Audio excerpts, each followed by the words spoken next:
भाई तो चलिए मैं आपको क्लास 10th की मैथ को ऑब्जेक्टिव क्वेश्चन बता रहे हैं ना। देखिए पहले आपको हम 20 ऑब्जेक्टिव क्वेश्चन दिए हैं जो कि आज आपको यहाँ 21 नंबर से स्टार्ट होगा है ना। आप पिछले वीडियो को जाकर देख लीजिए, आपको 20 ऑब्जेक्टिव क्वेश्चन हमने क्लियर कराया है ना।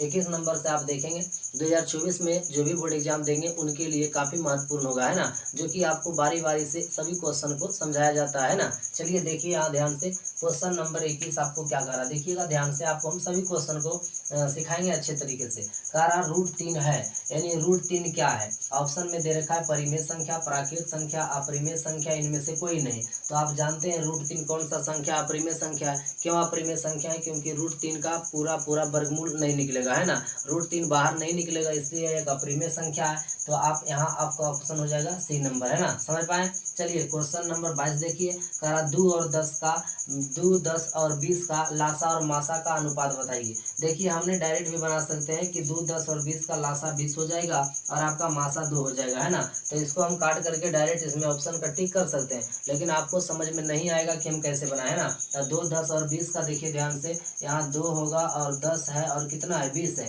इसको सबसे पहले देख लीजिए, 2 गुना 1 और ये हो जाएगा 2 पचे 10, गुणनखंड कर रहे हैं ना, ये 2 दूना 4 और 4 पचे हो जाएगा कितना 20। तो आपको लासा निकालना है। तो लासा कैसे निकलेगा, जो मतलब देखिएगा सबसे आधा कौन सा संख्या है सभी में देखना है। तो 2 देखिए, इसमें 1 है, इसमें 1 है, इसमें 2 है, तो 2 आपको ले लेना है ना, दोनों 2, यानी जो सबसे जिसमें ज़्यादा हो। अब देखिए इसमें 2 हो गया खत्म। अब देखिए आपका 5 बचा, तो आप देखिए 5 इसमें है, इसमें है, इसमें नहीं है, तो आप इसमें से 5 एक ले लीजिए, 5 है ना, दोनों में से एक ही 5 लीजिएगा।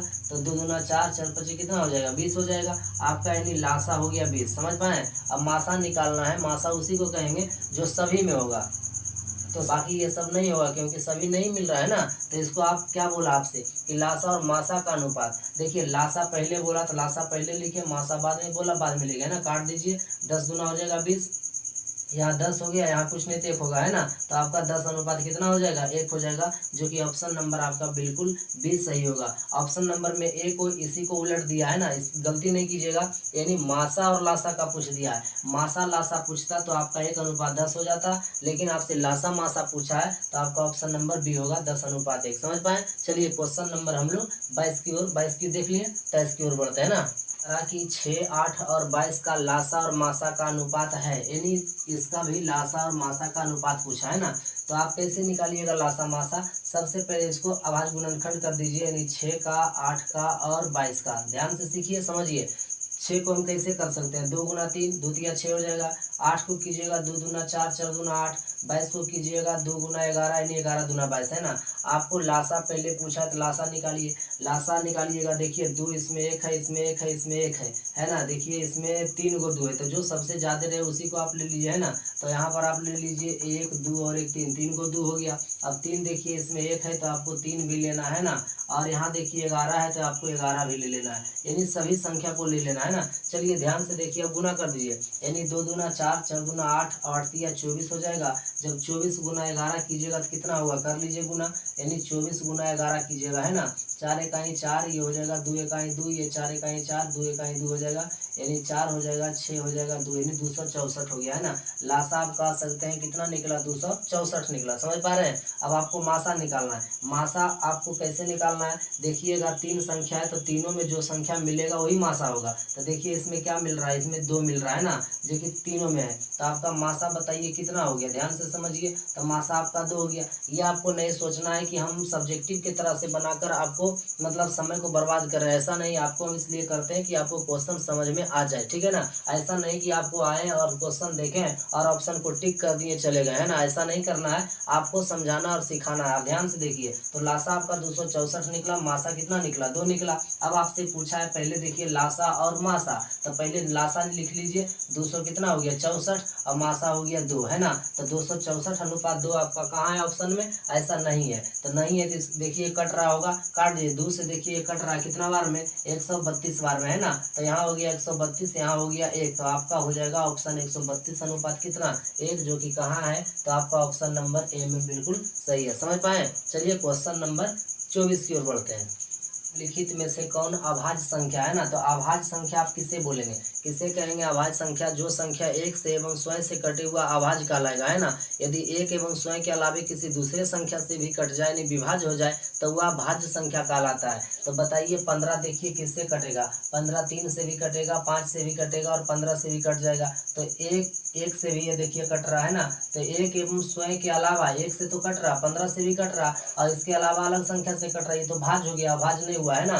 23 में देखिए 23 केवल कटेगा एक से और केवल 23 से कटेगा, तो ये आपका हो जाएगा अभाज्य संख्या, समझ पाए। 22 एक से भी कटेगा, 2 से भी कटेगा, 11 से भी कटेगा, 22 से कटेगा, ये नहीं होगा। 75 देखिए एक से, 75 से, 5 से और 15 से और कट जाएगा, 25 से भी, बहुत सारा संख्या से कट जाता है, इसलिए आपका ऑप्शन नंबर बी हो जाएगा, समझ पाए। चलिए क्वेश्चन नंबर 25 देखिए, कह रहा कि 5005 के कितने अभाज्य गुणनखंड है। ये बहुत इंपॉर्टेंट क्वेश्चन है, ध्यान से देखिए। 5005 के कितने अभाज्य गुणनखंड है, तो इसको 5005 को आप अभाज्य गुणनखंड कीजिए। देखिए कितना स्टूडेंट को ये अभाज्य गुणनखंड इसको करने के लिए नहीं आता है। ऐसा नहीं कि हम आपको बोल रहे हैं, आपको आता होगा अलग बात है, लेकिन बहुत सारा स्टूडेंट को 5005 का अभाज्य गुणनखंड नहीं आता है ना। देखिए सीखिए, सबसे पहले इकाई अंक देखिए 5 है, इसे 5 से लगा दीजिए, 5 इकाई 5 हो जाएगा, यानी यहाँ पर डबल जीरो हो गया, फिर 5 इकाई 5 हो जाएगा, है ना। अब देखिए यहाँ पर क्या कीजिएगा, ये 7 से लगेगा, कितना से, 7 से, यानी 7 इकाई 7 हो जाएगा, 3 बच गया, 30 हो गया, तो 7 चौका 28 हो गया, 2 बच गया तो ये 21 हो जाएगा, तो ये 7 21 हो जाएगा, है ना। अब देखिए कितना से लगेगा, तो 11 से लगेगा, 11 इकाई 11 हो जाएगा, 3 बचेगा, 11 तिया 33 हो जाएगा और ये 13 इकाई 13 हो जाएगा, ध्यान से समझे। अब देखिए आपसे पूछा था कि 5005 के कितने अभाज्य गुणनखंड है, तो आप गिन लीजिए 1 2 3 4, है ना, 4 अभाज्य गुणनखंड हुआ, तो आपका ऑप्शन नंबर बी हो जाएगा सही, समझ पाए। चलिए क्वेश्चन नंबर 26 की ओर बढ़ते हैं।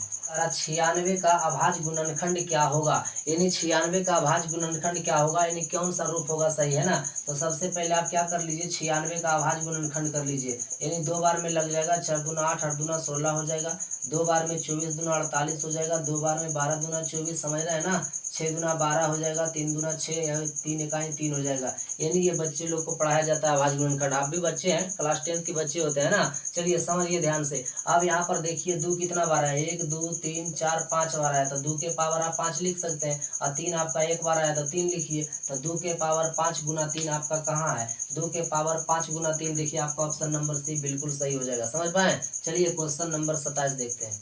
ये सब क्वेश्चन आपको VVI समझिए, है ना, बोर्ड एग्जाम में ऐसा क्वेश्चन आपको देखने के लिए मिलेगा, आप ध्यान से समझिए, सीखिए, है ना। जहाँ समझ में नहीं आवे, कोई तरह की परेशानी हो तो आप कमेंट बॉक्स में कमेंट कीजिए, आपको अच्छा से करने का प्रयास करेंगे, है ना। देखिए क्वेश्चन नंबर 27 में कह रहा निम्नलिखित में से कौन सा परिमेय संख्या है, यानी ये 4 गो ऑप्शन दिया है, इसमें से आपको परिमेय संख्या पहचानना है कि परिमेय संख्या कौन होगा। तो आप जानते हैं ऑप्शन नंबर ए देखिए, एक परिमेय एक अपरिमेय है, तो एक परिमेय एवं एक अपरिमेय संख्या का अंतर हो या योग हो तो वह अपरिमेय संख्या कहलाता है। रूट 5 भी आपका देखिए, रूट 5 को हम पूरा वर्गमूल नहीं निकाल सकते हैं, यानी ये रूट के अंदर ही रहेगा, बाहर नहीं निकलेगा, तो ये भी आपका अपरिमेय संख्या है। अब आपका देखिए 6 भी आपका उसी प्रकार से है, रूट 6 आप कह सकते हैं, ये भी अपरिमेय संख्या जानते हैं। रूट 2 रूट 3 बटा ये रूट 3 आपका परिमेय संख्या हो जाएगा। कैसे हो जाएगा इसको सीखना है ना, रूट 3 से रूट 3 कैंसिल हो जाएगा, बच जाएगा 2, 2 के नीचे कुछ नहीं तो 1, या आप 2 भी कह सकते हैं, तो आपका 2 परिमेय संख्या, समझ पाए। क्वेश्चन नंबर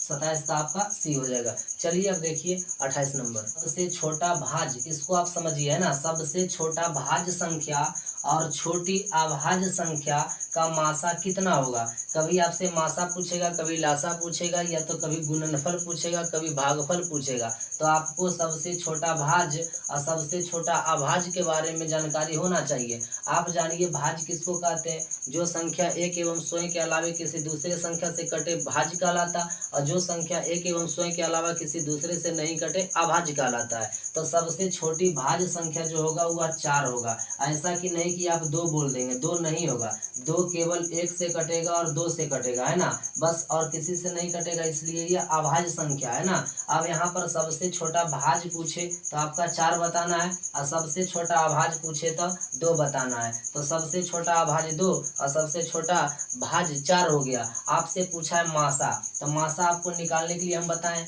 है ना, क्या कीजिएगा, पहले 4 को फिर 2 को क्या कर दीजिए, गुणनखंड कर दीजिए। तो बताइए 4 को कीजिएगा 2 गुना 2 और 2 की कीजिएगा 2 गुना 1, जो दोनों में मिले वही संख्या, यानी कॉमन मल्टीपल होता है ना, जो दोनों में हो। अब बताइए जो दोनों में होगा वही कहलाएगा ना, तो दोनों में क्या होगा, यानी आपका 2 है, तो देखिए आपका मासा आपका ऑप्शन नंबर बी में कितना होगा, 2 होगा। समझ पाए। चलिए क्वेश्चन नंबर 29 की ओर बढ़ते हैं। कहा इस प्रकार से क्वेश्चन हम अगले वीडियो में बताएं। दो संख्या का गुणनफल आपका 8670 है, यानी दो संख्या को गुना किया है तो 8670 है और उसका मासा 17 है। ध्यान से देखिए, दो संख्याओं का गुणनफल 8670 है और उसका मासा 17 है, तो लासा क्या होगा, यानी मासा दिया लासा पूछेगा, लासा दिया हुआ रहेगा तो मासा पूछेगा। तो आप जानते होंगे आपका लासा पूछा है ना, तो लासा बराबर क्या होता है, दो संख्याओं का गुणनफल है ना, दोनों संख्याओं का क्या होता है, फॉर्मूला आप जानते होंगे, दोनों संख्याओं का गुणनफल होता है ना, और बट्टा में आपका क्या है, लासा पूछा है तो बट्टा में आपका मासा हो जाएगा।